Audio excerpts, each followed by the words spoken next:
Why do 100% of kids love magic? Because anything can happen.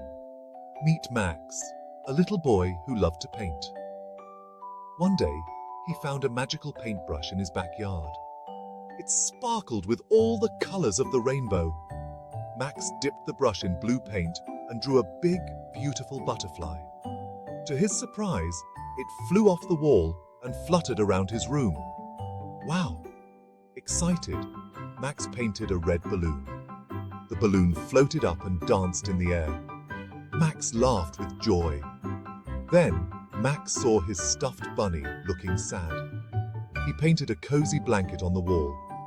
Instantly, a real, soft blanket appeared for his bunny to snuggle in. Max realized the magic paintbrush was for helping others too. He spent the day painting cheerful things to make his room and toys happy. At the end of the day, Max hung up the magic paintbrush, knowing it would be there for his next adventure. The end.